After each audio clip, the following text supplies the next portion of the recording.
I have waited for this day.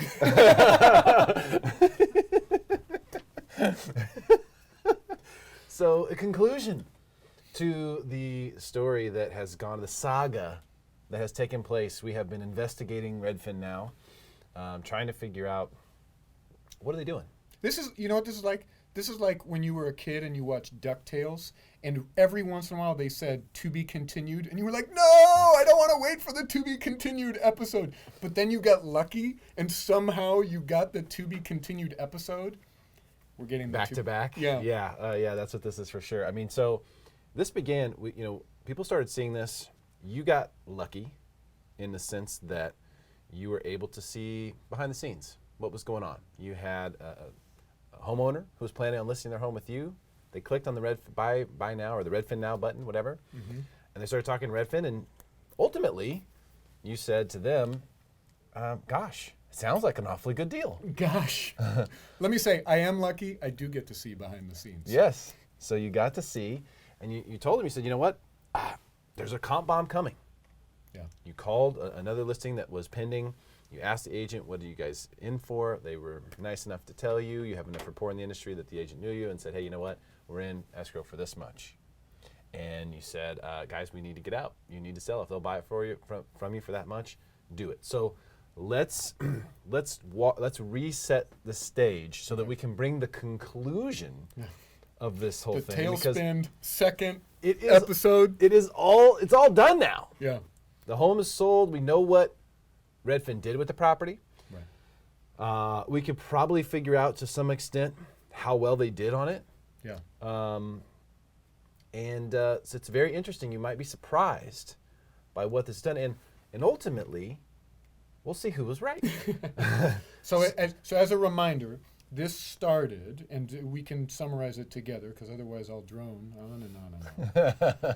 I met with these clients almost a year ago now, and it was like July, August, and they said, hey, we're going to be selling our home probably sometime in the spring. But you were referred to us, we want to chat with you, we want to understand what are the things that we need to do, etc. So I started meeting with them. So I met with them like 6 months before they even were really planning on selling the property. And what I have learned is I need to stay in contact with those people. And so I told them, I said, tell you what, we'll watch the market together. And every week or every couple weeks, I'll let you know. Send you CMA is something that we talk about, a comparative market analysis. Just says, what's the value, in my opinion, of your home and what's happening? So I started doing that like July, August, a year ago. And the value went up, and then come like October, things went sour. And what ended up happening was I said, hey, I recommend listing at 629. And then a few weeks later, hey, market's adjusted. I think we should actually be at 619 if we were to list it today. And then a month or two later, hey, we've had some new comps. I think we're probably at 609. Then pretty soon, hey, the market is still changing. And I do it for a variety of reasons. One, to stay in contact with people, so it's not like I'm telling them in July 629, and then when I meet with them in January, they go, I thought you said 629, now you're telling me 599? That's 30 grand out of our pocket. So that they could see this, but also so that they could see the trend. So we're getting ready to list it, and they've downloaded a few of the apps. Exactly to your point, they click on the Redfin now, send me an offer. And Redfin basically says 600,000. And so I've got the timeline here that we can kind of pull up and go off of. March 2019, they bought this home from the homeowners for $600,000. Redfin now did, yes. Redfin bought the house from them for $600,000. Now they have minus $42,000 on here because there's a 7% fee associated with it. So yeah, so they break it up as we did last time. They do a 6% convenience fee and a 1% risk fee. They name them different things, but essentially they take 7% off the top. Take 7%. So that's a $558 net that Redfin paid for it. So this property. And the comp bomb that we were referring to was $580. Okay, so we were looking at that going, man, this is awfully skinny. If this comp holds up, this is an awfully skinny deal they're in for $558 on. Right. Are they really trying to make money on this, or do they just want to sign in the yard? Right. Is there something else? There's something that we don't know or that we don't understand about what's going on here.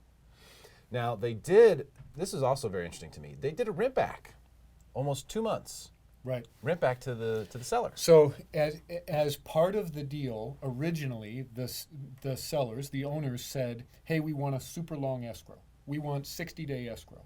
And Redfin now wrote the offer that way. And when I said my recommendation to them was have them write the offer. Like, let's see and let's navigate it together and let's see what there is. So they did this 60-day escrow, and then I said, this is a bad idea. They don't have any earnest money, a variety of different things. Do a really short escrow and do a lease back. That way you've got the money in your pocket. Because otherwise, what if they go 59 days, the market continues this downward trend, and then all of a sudden we run into a spot where they change their mind, they back out, you don't have any, you're left holding the bag. So instead we changed it from a very short escrow to them renting it back, and the seller knew that they were going to pay over market rent. But an extra $1,000 a month in order to know they've got the money in their pocket makes sense. Was our decision. For sure. I think that was smart, and it was good that you advised them on that. I was surprised that Redfin did that they were willing to do that because it's additional risk on their part. Right. And it already looked like a skinny deal. It seemed like, hey, let us in, you get out. But they did it, which was great. Worked out for everyone. So they rent back to the sellers till May 9th. May 10th, and it may not have been exactly May 9th. Some of this is because they did some basic repairs. Yeah. They did put money into fixing it up. They did. How much do you think they put into it? 15 grand. Really? Yeah. That much? That's not a little money. Yeah. Well, the margins are tight, which is why when we saw this comp bomb at 580, which was a model match in escrow, better view, called the agent. I have a relationship with her. She said, Steve, I'll be square with you. We're at 580. That I said, hey, if you're going to sell your property at 600,000, and this is where we got into the conversation with Redfin, where are they making money? Because they're going to buy it at a 558 net. They have to put money into it. The comps say 580. They got to pay a 2.5% CBB, the cooperating broker compensation. They're losing money. And then we had the argument, I think that was another one that I won, where you were saying they want to put a sign on the yard, and I was saying that was a really stupid idea. And you remember that one? Yeah, I do. It's not the time that I was right the last time or the previous time. I think now it's 3 times. You're right, except for you're wrong. They clearly wanted that sign in the yard. Except they clearly are smarter than me. Well, let's walk through this. So this is the comp bomb. And this is a nice place, and it's like a model match. It is exact same square footage, exact same everything. Exact same everything. You can see what the current Redfin estimate is. So that's what we're looking at. The Redfin estimate was high on these, in our opinion, at least versus what the sell price was. And we were thinking, are they really tethered to that Redfin estimate? Are they really looking at that and going, you know what, this is for sure. We're trusting in this. We believe in our technology. We believe that this is going to be correct. And that's why we're willing to buy this place for $558 if we think it's worth $640 or whatever. Right. So both really nice houses in a really good neighborhood in Vista. Nice big houses, 3 2.5s. Now, they originally, let's go back to the Word doc here, which has our timeline. They listed May 10th. We're getting to you, Robert. We're getting to you. Who won the bet, by the way? Oh, don't you worry. Oh, don't you worry. Hang on. Don't you worry. So they list the price, or they list the home for $624,900 on May 10th, and you said they made some repairs. Maybe they put 15 grand into it, which is quite a bit. I'm surprised they put that much into it, but let's say that they did. So they listed for $624,900. Now that looks pretty healthy. If you look at that from the $558 net purchase price, $624,900. There's room there. Like, this is a legit flip. Yeah. Like a legit flip. They go into contract right away. We don't know what they were in contract for, but they do go into contract within a few days of being on the market, which was pretty surprising to me. It seemed like it was overpriced. It seemed like it was obviously overpriced. But sometimes sellers do that. When they have a really good product, they'll list it a little bit higher because they say, all right, if somebody comes in and offers less, fine. Sometimes that happens. Yeah. So I'm thinking, is that their strategy? They're in contract for 1 week, and then it falls out. Uh-oh. Someone did their research and was like, you know what? We're not going to give you this much for it. And they bailed, and they're out. Now, they stay on the market for what's close to 30 days total before they do a price reduce to $615. So almost 30 days on the market, then they do a price reduction down to $615. 10 G's I'd say that's probably the minimum price reduction you could do here to have any effect, wouldn't you say? Yeah. The minimum would be 10 grand off a 625 basis. Yeah. You know, you'd say it should probably be more than that, but okay. Let's say 10 grand is the minimum. So they price reduced to 615. Then, July 8th, almost a month later, they close at 610,000. $30,000 over the comp. 30,000 above. Yeah, 30,000 the comp above comp. the model match comp that we had seen. But here's now you're going to get my analysis. No, you don't get that yet. I- No, I- no, not yet. Nope. No. You do not get to just sidestep the butt whipping that No, you have I coming. do. You do not get to do that. So here is, let's take a real hard, long look at these properties. Now, there's, in fairness to Steve, this one did sell. 1697 Olympus Loop sold for $580. I am happy for the buyers. Yeah. The buyers bought well. They did. We couldn't really see that at the time. We knew it was in escrow for $580. Now we come over here to 1676. This is the property in question. What's really interesting about it is you can see the RedFin estimate here is dramatically less. 598 is what they say the RedFin estimate is on this one, which is a model match. I mean, these are across the street from one another. And this one's 640, but they're actually flip-flop. This one sold for 580, and this one sold for 610. So it just shows you there's air, there's room, there's wiggle room, and those things are not exact, they're guesses, okay? But it is crazy to think about this one here, which as you can see, 2,500 square feet. This one selling for 610, and this one just months prior to that, the same year, really in the same market. Yeah, Sold for 580. And I disagree that it's in the same market. This is where I sidestep. No, I'm not letting you do that This yet. is where I I'm still on avoid my the soapbox. spankings on live television, on live Facebook. Is the market changed?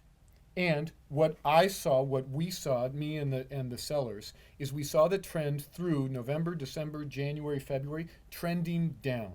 And then we had the drop in interest rates, and then all of a sudden the market adjusted and said, all that demand of those people, of buyers that sat on the sideline over the wintertime, all of a sudden they jumped in.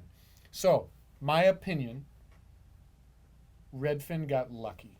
And normally I'm lucky.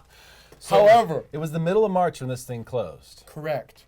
Which So- is just, and when did interest It is rates? the same market because it closed in March of in the middle of March for 580, and they purchased. Let's go back to our timeline, Steve. They purchased in March for 558. So the chips went in on the turn. I mean, everybody put their money in at the same place. So it, you're talking about when they sold it, it was the market was better. Is what you're exactly. saying. When they relisted the property, the market was entirely different than the market that they had purchased it. Granted, it was only 3 months previous, but they timed about it 4 months. about 4 months. They timed it really, really well. Redfin did. And in my opinion, You think it was intentional? oh, that's a great question. And I would like to think that such a large company has genius minds working on their behalf. Because in my opinion, what they did in hindsight was genius. They bought the property just as the market was softening. Then they got to rent it out at above market value while the market improved. They didn't need to carry the inventory vacant or anything like that. Then the seller gets out, the seller is happy, they fix up the property, go on the market, and what isn't shown there is they listed 624.9, 4 days later they go into escrow, they fall out.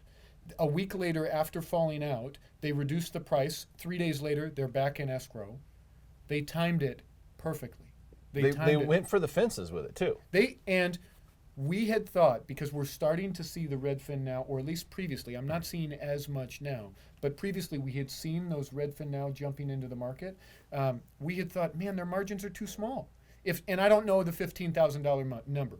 Probably it's less because they're doing it at cost. So maybe it's $10,000. But still, the margins are tight, particularly when you've got that comp bomb, that pending sale at 580, and they're essentially, yes, they're after commissions, et cetera, or convenience fees, they're calling it, they're buying it at essentially 560. But 560, 580, they're offering 2.5%. So they really need to get 600, I mean, we could figure it out. 2.5% of 575 is what, $15,000? It's kind of in that range. So at 560, if they got 580, it'd be very skinny. it'd be super skinny. But my point, and proof that I'm right and have been right every time we do the show, is that it was more important for them to have the sign in the yard, more important for them to have the market share, more important for them to get who knows how much activity Redfin gets from a listing because of their website, because of their app, because of their ability to get in front of traffic, right? When they get a listing, we don't know what their metrics are. We don't know how much goosing that does to the bottom line or how many buyers that creates and all that stuff. So my theory was that they try to break even on this stuff, Right. but they get the ramp in inventory, they get the ramp in market share, and that's where the money is made. And they get the branding, and then they pick up the buyers, and then they're able to make it. Yeah, because discount brokers are always looking for buyers. That's where they get paid in full. And so if this is 610, let's say they put 10,000 into it, we're going to do really easy math. I like it. They put 10,000 into it, so it's 600. We're down to 600. They bought it for 558, so now we have 42,000 to play with. They're paying a 2.5% CBB on 610. They're also their cost, I believe, is 1.5, but they're probably not.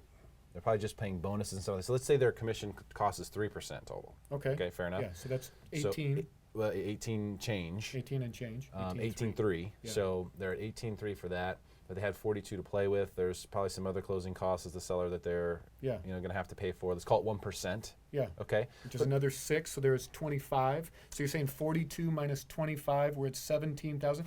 I mean, all said and done, that they get out of it. I think if they get out in the black, it's a win because of your point in terms of all the branding and get a sign out front and hey, they get market to the neighborhood, et cetera. And in this one, they probably walk away with somewhere between $15,000 and $20,000. Yeah, and they need that 15 or 20 on this one though because the next one may not work out that well. Exactly. So that's what I'm saying. Those things are going to wash. So the question was, is Redfin smarter than Steve? In this case, Yes. can we complete the sentence? In this particular case, who wrote this subject? Redfin wins. Who do I? Don't worry, I won't take you out in the back and shoot you dead. But I will tell you this: I understood your caution. I think you advised the clients properly. I think they got a good deal. Yeah. You know, I did. At the time. Yeah, because they wanted to sell then. You know, Right. they wanted to make a move then. And the way things were kind of shaping up the market, we weren't quite sure what was going on. You know, who knows? Who knows what's going to happen next? Bird in hand, 2 in the bush. You advised them to take the one that was in hand, and I think that was the right thing to do. And I don't know if they had capacity to put the money into the property to do the things that were necessary to necessarily. And they did not. Get it. So in that case, who knows? You know, they may have won. It can happen in real estate where everybody wins. Absolutely. It can happen. It's not the stock market where either you're on this side or you're on that side, and this guy made money and you lost money. Right. Zero-sum game. It's not like that. Because of timing and time in the market, because of circumstance, because of different value hierarchies that people have, some sellers went out now. They just went out. Some sellers don't have money to put into a property. Some sellers do. And then you go a different direction with that. Yeah. So everybody can win. And this is one of those situations where literally everybody won except Steve. Well, so what we determined is Redfin was right, Steve was less right. Just everyone wins but Steve. Poor guy. So I mean, all this work. can we bring it No back? real estate commissions. he advised Yeah, properly. wait a second. What is happening here? Everybody can win sometimes, but in this case, everyone won but Steve. But I was able to bestow knowledge upon. You were. And listen, the market will thank you for that. I'm 100% sure. We'll see. We'll see if people in Vista want a great realtor. Right here, Carlsbad, Oceanside. This is the guy. He deserves it. So, I do think that what we have seen here is their willingness to be aggressive. Yes. Their willingness to be in the market, to take a chance. I think that we kind of already knew that about Redfin based on the fact that they've reinvested all revenues into growth. They've never made a profit. But to see them do it at this level, there's another thing that's going on. There's a real estate company out there right now that is offering something that is kind of crazy like that as well, where they're offering to basically fund repairs for sellers. Yeah. With no cost, no interest, and things like that. You're starting to see aggressive moves toward market share. Right. Really aggressive, really risky moves toward market share. And when that happens, we'll get to you, Robert. He said, who won the bet, by the way? Don't fight the Fed, agree. Okay, luckier, yes. Stick to refereeing, Steve. Steve's a basketball referee. Sure, it doesn't say stick to referring, Steve? No. That's what I thought it was at first. Referring or refereeing, yes. When you see these big companies start to make these really aggressive moves, it usually means you're at the top. Yeah. It usually does. But we have 2 articles that have come out this week. The one yesterday was from the Union Tribune. Highest median price in the history of San Diego. Yeah. I think a year ago, November maybe, right around there, I made a bet that said, in my opinion, Oceanside would appreciate. And I think it was November to November. Oceanside's crushing. Oceanside I lose. is crushing. Oceanside's crushing.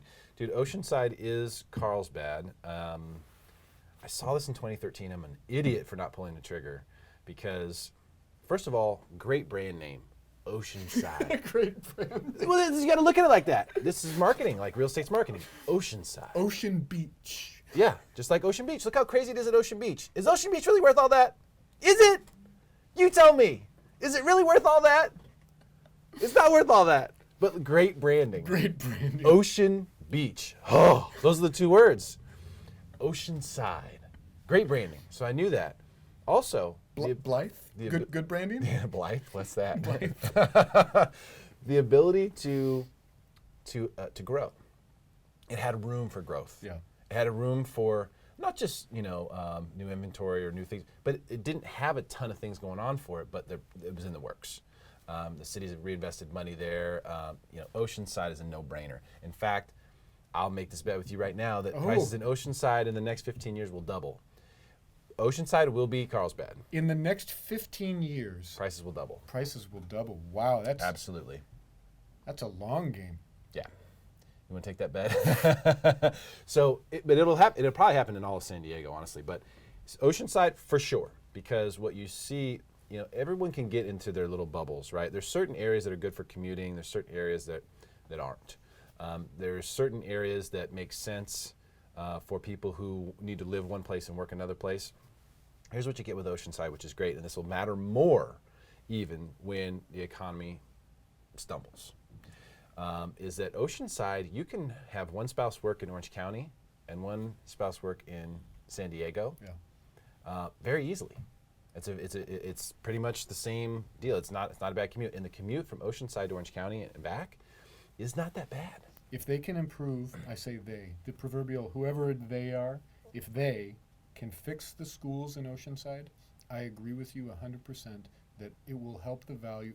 Oceanside will do massive up in terms of values. The values will go crazy, and it will help the surrounding areas as well. You always invest in areas that have bad schools because they can only get better. They can't get any worse. Yeah, they can only get better. And when schools get better, real estate values go higher. It's just, that's what happens. So anyway, back to how Steve was wrong. How did we get off of that? So Redfin now, Steve was wrong, Derrick was right.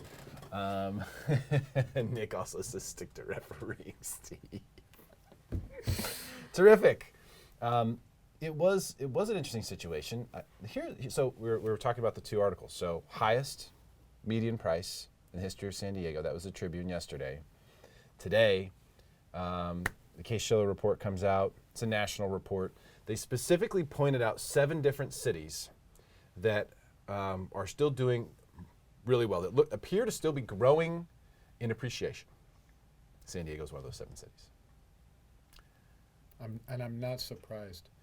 it's a remarkable thing. We just had Patrick Clark from REIG on here, and he's a home flipper. Right. And I said, man, can you make any sense of this? And a light bulb went off for me when we were talking about it, because he was like, look, man, other areas of the country, resale has to fight with new construction. And when I was in Missouri for a couple weeks ago, I saw it. I talked to my aunt and uncle who are real estate agents, and I just talked to them about the market the whole time, and they must hate it. Either they hate it or love it. But I talked to them about it the whole time. And, buyers there gravitate towards new construction because it's brand new. Right.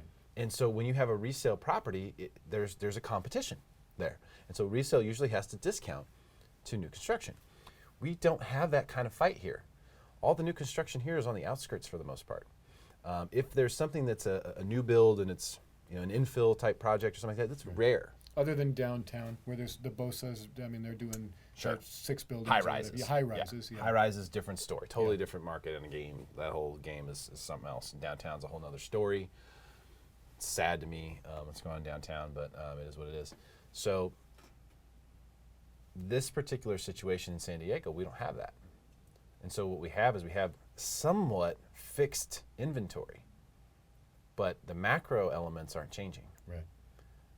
The weather, Ocean Beach. Great branding. Yeah, great branding. It's the best. Pacific Beach. Pacific Genius. Beach. Genius. We have all that going for us, and we're on the radar now. We're on the map. So you look at something like that report that came out, and we're listed on there. I forget what the other 6 were, but you can look it up. CNBC released an article. Diana Olick. Detroit, Houston. Detroit was on there. Was it really? Yes, Detroit was on there. But Detroit is on there. We call that a dead cat bounce, right? Like prices got so depressed Right. that they couldn't go any lower. And so, of course, when things start happening well, and they are under some, the government, the mayor, and the people of Detroit are doing a great job bringing that city back. It's a really beautiful thing. And so real estate values, of course, are coming up. And it's easy to get a 2% gain on like a $10,000 basis. You know what I mean? Yeah. The 1.5% gain in San Diego month over month is a big deal. Right. It's not a big deal in Detroit. So they just look at percentages to come up with those. Yeah. So when you see San Diego on there, it's a really big deal. Seattle is struggling. And it's not too much of a surprise to me. There's cities like that. There's cities that I don't understand. I do not get it. Then you walk here and you go, wait a second. People live here by choice? Yeah. Like, What are you people doing? Are you brainwashed?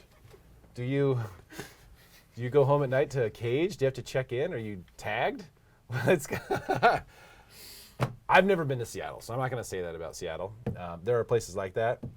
I just know the weather there and the levels of depression and the rain and all that stuff. I don't understand. I don't understand how you could want to do that, to be there. I don't get it. But this coming from a guy from Missouri. from Missouri who moved to San Diego because I'm not stupid. So, I don't know. It's a fascinating thing. Real estate always will be. Is there anything you would have done differently now, knowing that you were so wrong about what you Can we rephrase the question? Objection. Objection. No, is there anything you've done differently? Honestly? That's a great question. I don't think so, because I think for what was based on the data that we had at that time, yes, and if I could look back and know the information that I knew now and be able to say, hey, look, here's the deal. If you can wait 3-4 more months and we put a couple $1,000s into this property, here's my commitment to you, you will get 610. You'll get $30,000 over these comps. And we can start at a higher price and let's see what happens.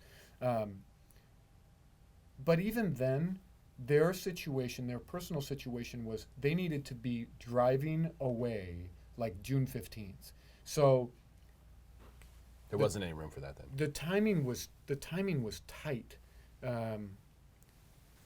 I think with every client, we make the decisions based on the data that we have at that time.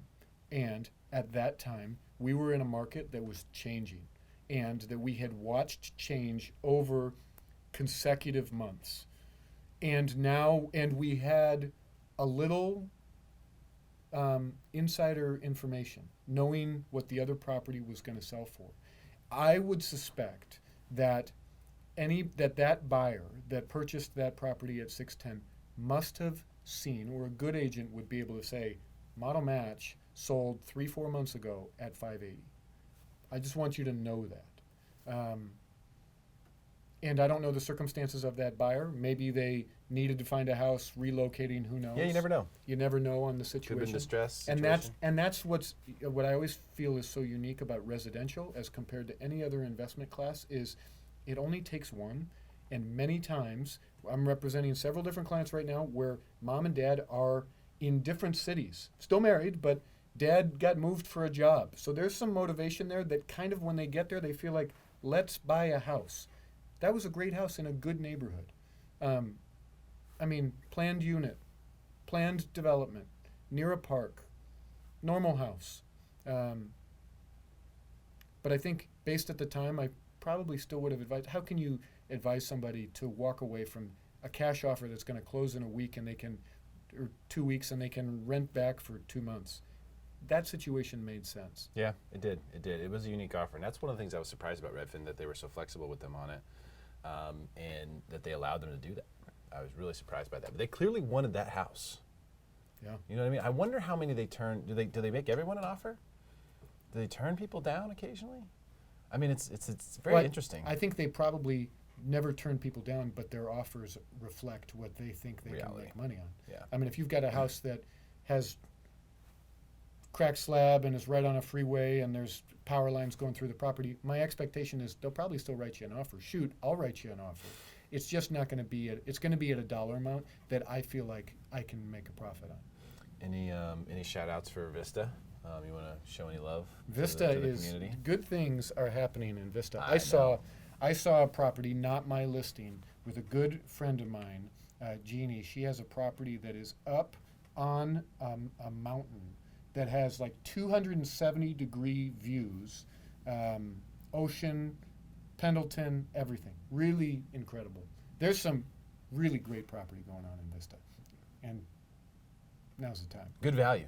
Great value. Great value Vista, and lots of new things coming to the area. I know not all the Vistans are happy about that, but there's Absolutely. new things coming. There's been some development. The city is putting a lot of money into the downtown. The downtown is, as I mentioned, I think a couple of months ago, a good buddy of mine that's a commercial agent who works with Lee and Associates, he was commenting about the area. He said, quote, it's going to be like Vegas. So to people that are from Vista, that when you hear that, you go, whoa, whoa, whoa, whoa, whoa, whoa. But they're putting in high-rises downtown. Of course, they've got multiple microbreweries. They're just pumping a lot of money. Sinopolis too, right? There's a Sinopolis that's downtown. Yeah, they changed out the old movie theater. A lot of they're doing what they can to bring people in. Yeah. And they're having some wins for sure. Question here from Robert. He asked about inventory levels for multifamily in Vista. So I actually talked to my buddy that is the commercial agent, specifically about my wife and I purchased a multi-unit in Vista that was kind of up. I don't need to give you the exact address, but over on Hillside. There are more of those that are coming. And I think that in terms of inventory levels, we've started to see those inventory levels come down just because I think a lot of savvy investors feel like, hey, there's a lot of changes here that are changing for the good. I'll hang on to my multi-unit temporarily and let's see what happens. I think it's going to probably take 3 or 4 years, but rents are so high. Rents are high everywhere. And a 1-bedroom, a 2-bedroom, depending on where you are in Vista, Vista is pretty spread out. If you get too far out into 92084 or East Vista Way or get too rural, it becomes more difficult to rent the properties. But it depends on the demographic of your tenant. I mean, if a tenant has an RV or has multiple dogs or something like that, there's some great opportunities in Vista. And 15 minutes from town. I mean, 10 minutes from freeways. My opinion, Vista is the best of all worlds of San Diego. You have great access to the freeways. You get some space. You're not crunched in. It's not filled with tract housing everywhere. access to freeways, shopping, etc. All of it is great views too. In and a lot of those properties. depending on where you are, you can get some ocean views. You get a climate that is temperate. You're not very. It's not like you're way inland and that you end up. Don't get me wrong. It's not as cool as the well-branded Oceanside or Carlsbad or anything like that. But the difference in temperature is probably typically between 5 and 10 degrees. What's the closest beach if you're in Vista? Probably in Vista, you'd get on the 78 and it'd take you right into the Oceanside and Carlsbad. I mean, the 78 just kind of cracks right in between them where you're in that South O. So you end up Tamarack. Yeah, you could do either one. You could do either one. That's cool. Yeah. Yeah, and you can make your way down to the village in Carlsbad too. I actually was talking about Vista on the show maybe 6 months ago, and I had 2 different people that I didn't know reach out to me and say, hey, can you not let the secret out? Like, Vista is still our little gem. Secret's out. I think there's so much good going on, and in terms of in Vista, and the values are still reasonable. You can get some good-sized homes at a price that makes sense. Yeah, and that's really what we need here. And space. There isn't going to be more space. The opportunity to buy a house with a half-acre lot, even a quarter-acre lot. Right. You know, those days are gone. They're not building those. Right. That's not what they build now. Unless you go pretty far Way east. out. Yeah, Fallbrook, something like that. So to have something that has the access and the space, Pretty darn cool. yeah. Steve, thank you for humbling yourself before us all today. I still think you advised the clients properly. I want to tell you that I think you still advised them properly, although we got the value wrong probably on what the home sold for. I was shocked. I mean, shocked to know they listed it for $624,900. Shocked. The fact that they got $610 for it, a little more reasonable, but still pretty shocking. Yeah. But it just shows you that there's buyers out there who saw the value in Vista, in the area, in that property, after it had been fixed up, and ultimately the RedFin now saga is complete. The circle of life has come full. So that's it. Steve Ploetz, thank you so much for joining us today, man. It's great to see you. And hey, share this with your friends. Let's make them smarter than everyone else.